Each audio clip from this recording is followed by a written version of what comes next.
Good morning. It's Wednesday, September 13th, and The Simpsons will be on the air again this year for the 35th season. That's an amazing run for a cartoon show. 35 years on the air. And I believe it was a very good show all the time.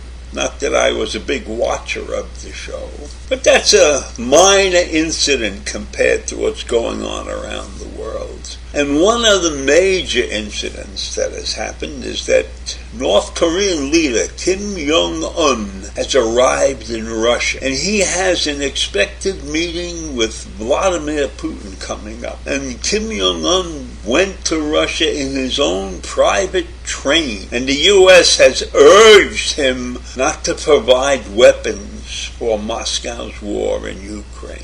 But Kim is on a mission to benefit him and his country. But that doesn't mean that that benefit translates into better living conditions for the people of his country. Kim is only interested in his own self-preservation, in his own world image. And he's in Russia prepared to provide them with weapons to kill more Ukrainians.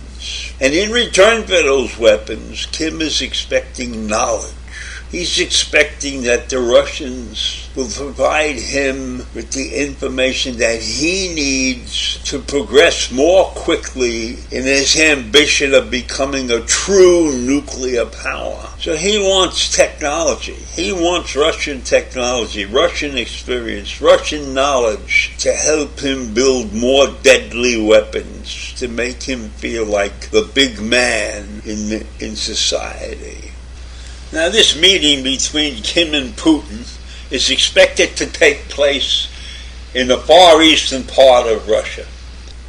Now, this is a major development when you consider the view that most of the world has on these two guys. So bringing together two leaders who are increasingly isolated on the world stage is a major event that bears watching by the rest of the world. This is not going to bode well for many other countries. This is not a situation that the U.S. and its allies are going to approve of.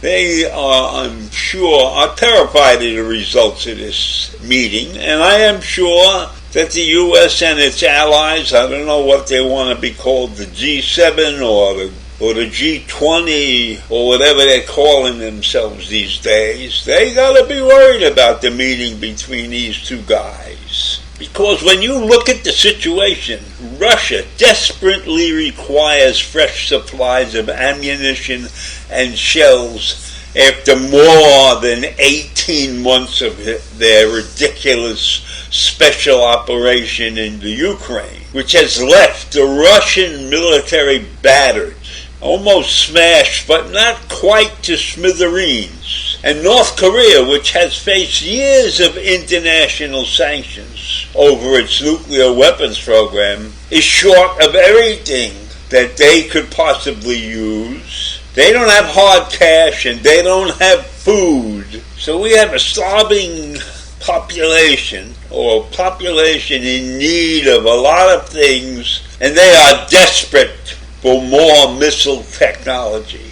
Instead of taking care of his people, he wants to be a big shot, wants to be a world leader, and he believes that if he gets more weapons, he will be a world leader. So Kim is on this mission, and Putin is on a desperate situation in his war in the Ukraine. So this meeting could lead North Korea into getting its hands on the sort of weapons that 2 decades worth of United Nations sanctions have barred it from getting his hands on, and is especially dangerous for its nuclear-capable ballistic missile program. There's no way in hell that Kim should get his hands on nuclear-capable ballistic missile technology. That would be a disaster for the rest of the world. So the U.S. and its allies are taking this meeting very seriously, and they're watching every movement as closely as they possibly can. And South Korea is definitely in the game of watching what's going on, and they are closely monitoring whether North Korea and Russia will proceed with these negotiations on an arms deal and a technology transfer. And there's no doubt in my mind that all of these people who are watching this thing know full well that that is going to happen, because we have one desperate man in Putin who risked his whole country and his whole life on this idea that he was going to recreate the USSR. And we have a young man, relatively young dictator, trying to create something that will make him a big man in society, a big man to be looked up to in the world, while his nation is starving. So that's what we're looking at. Two desperate people trying to improve their images and killing off much of society while they're doing it. And Kim is not traveling alone on this mission. He has with him Rai Pon-cho, who is the head of North Korea's ballistic missile program and was a former head of the Department of the Munitions Industry. And they're accompanied by a bunch of other people who are high-ranking officials and military men with know-how, because I am sure that Kim is just a director in this thing. He really doesn't know how to do any of the things that he wants to do. But I'm sure that he has a capable staff working for him, and I don't know why those people work for him, but that's the way the world is. Meanwhile, our National Security Advisor, Jake Sullivan, warned North Korea that they will pay a price if it strikes an armed deal with Russia. But he did not elaborate on the potential repercussions. Well, I can tell you, whatever we're going to do is meaningless because we haven't been able to do anything. Our sanctions are not working with those countries. We haven't scared North Korea and made them stop doing anything and made them change their minds about anything. So what good is the U.S. telling him that he's going to pay a price? He's not going to pay a price. We warned him publicly. Arms discussions between Russia and the North Koreans are going to continue no matter what the U.S. says.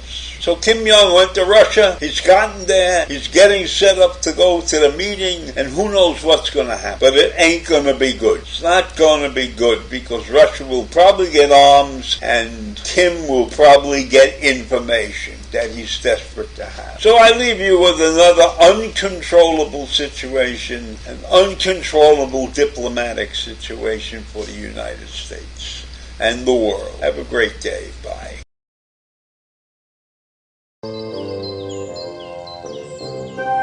Thank you.